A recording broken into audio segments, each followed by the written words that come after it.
If you're watching this video, you either actively homesteading, you want to get into homesteading, or you are just busy researching a possible change in lifestyle and the homesteading one caught your fancy.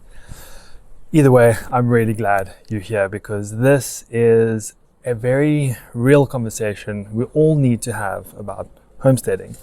It's a conversation that is not often had, not often spoken about, and we need to talk about these things so that you don't end up with a false sense of hope when it comes to your homesteading dream, the realities of what it's like to live this kind of lifestyle, as well as what realistic achievements and goals there are for you to achieve. And this all comes off the back of a massive global movement towards homesteading.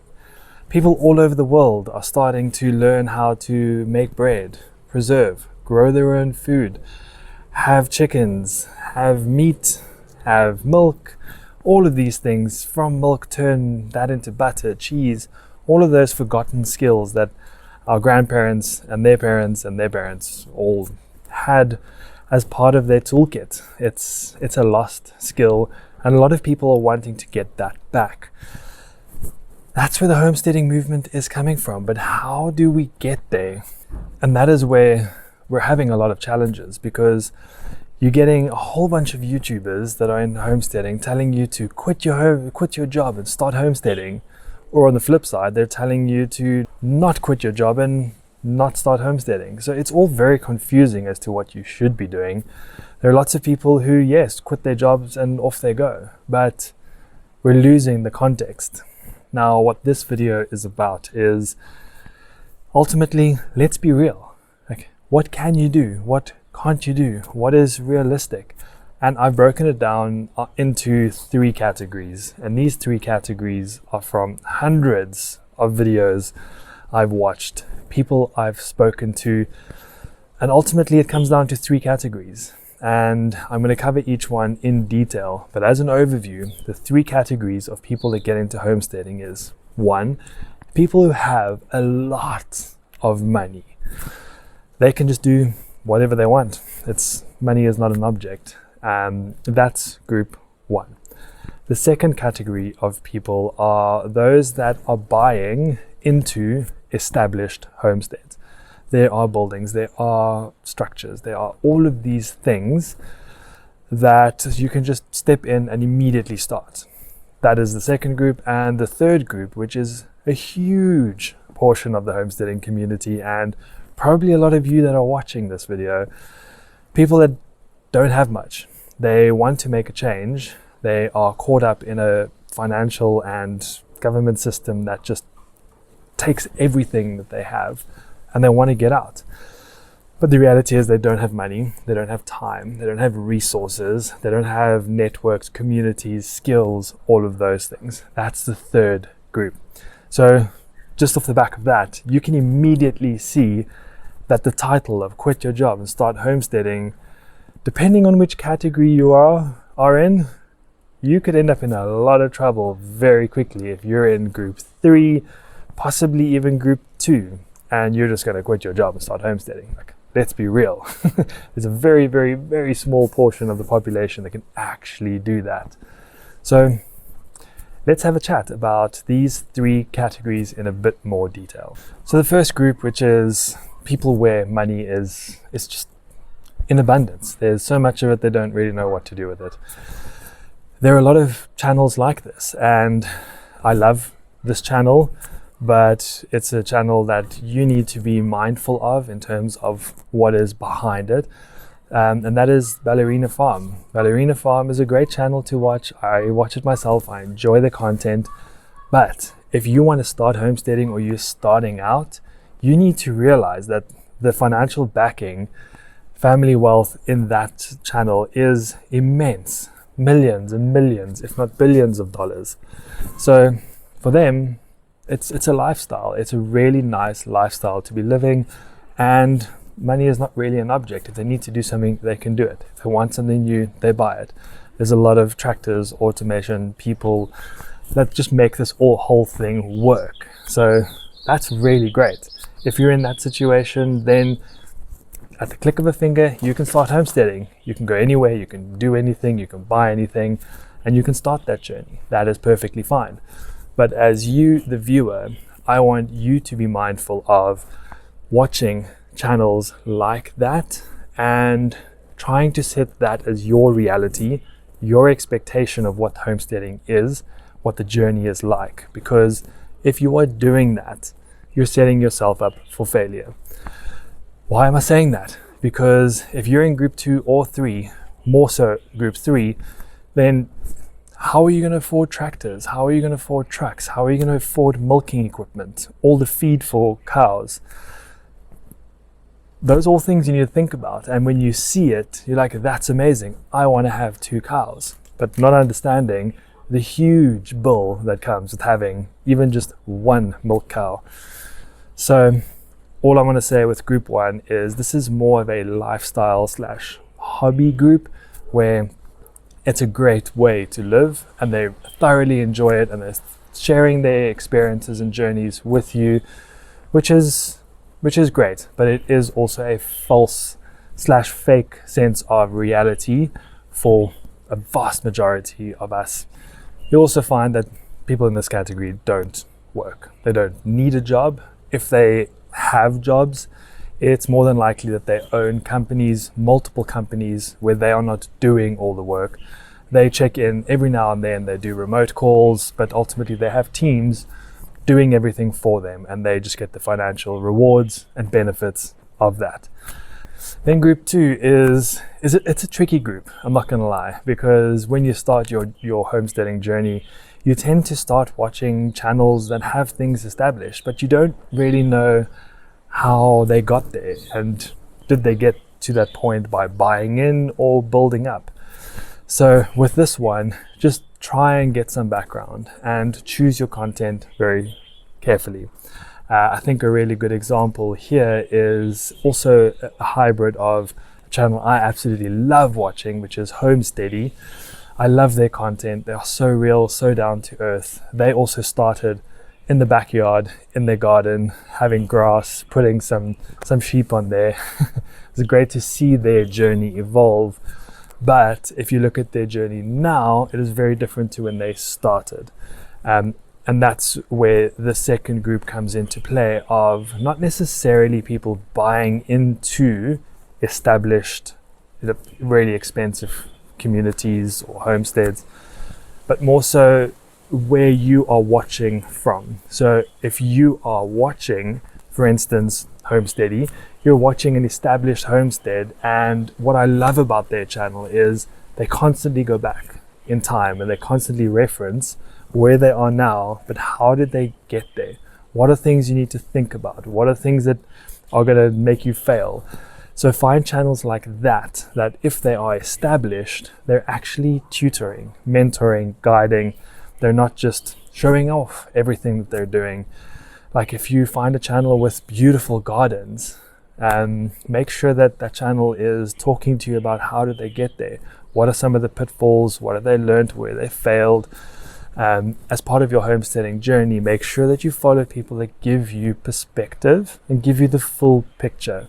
Don't follow channels that have established homesteads that just constantly talk about all the greatness that they're achieving. It's amazing to see that, and I do watch them every now and then for inspiration and some ideas, but the reality is if you're starting out or if you're in group 3, the inspiration is good, but it can be quite defeating when you realize how far you've got to get to reach that point, how little money, resources, time you have to get to that point.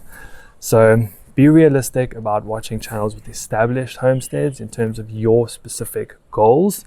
But if you are in the position of wanting to buy a homestead, you have the capital to do that. You don't want to start from scratch. You don't have an endless pot of money, but you've got a good amount to buy an established homestead, then 100%, this is the group of channels you need to be watching, because you need to be talking about things like water infrastructure, barns, food storage, houses, flow of water. You need to be looking at all of those things from people that have them already established and in place.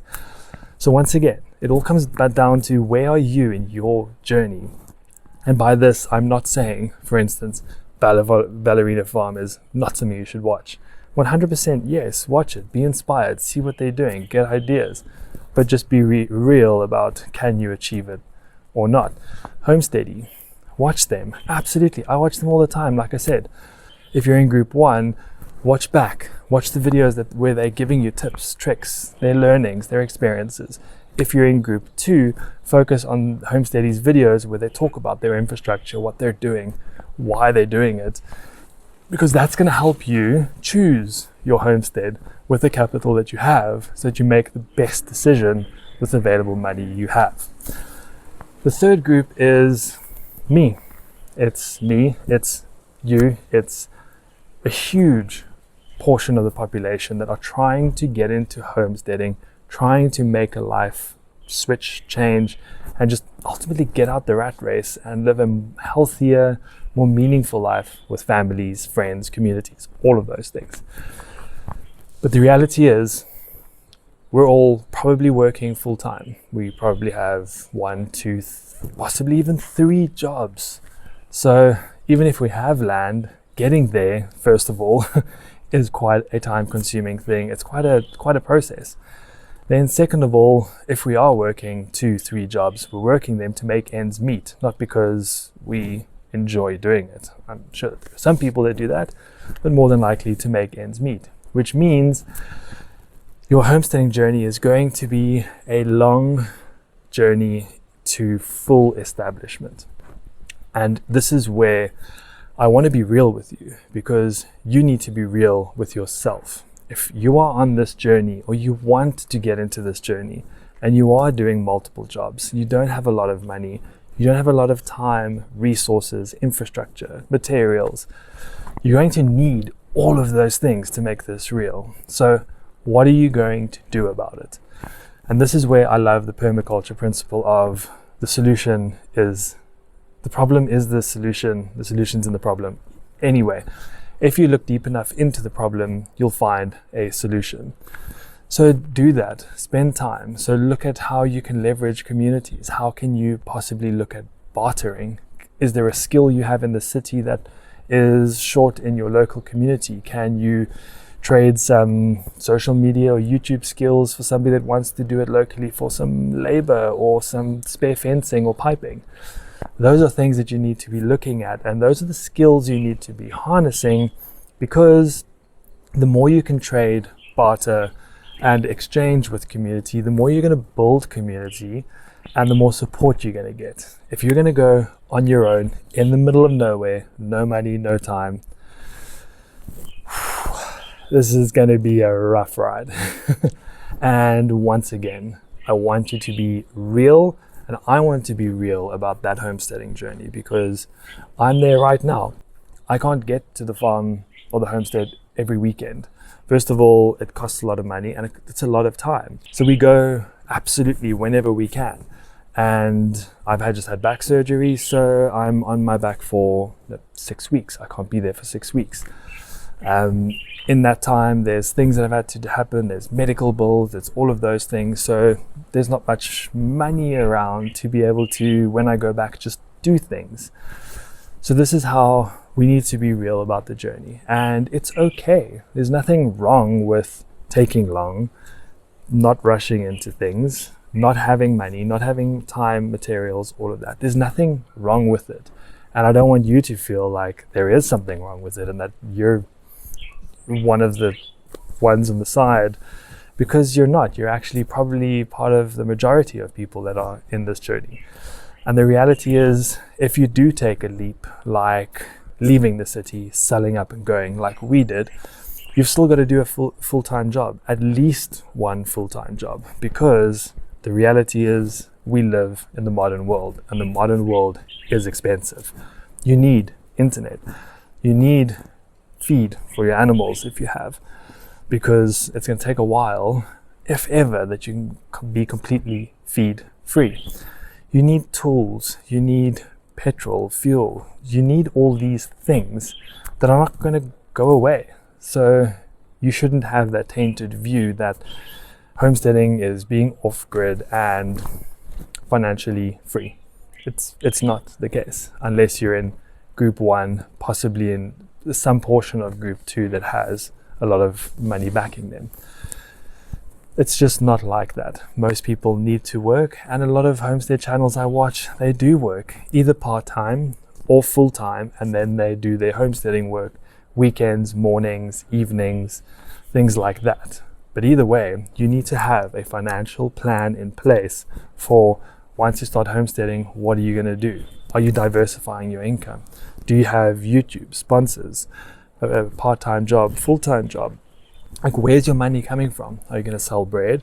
Are you going to sell veggies? Like, what are you going to do? Because bartering is good, it is needed, but you still need that hard cash to be able to buy a lot of things that you need.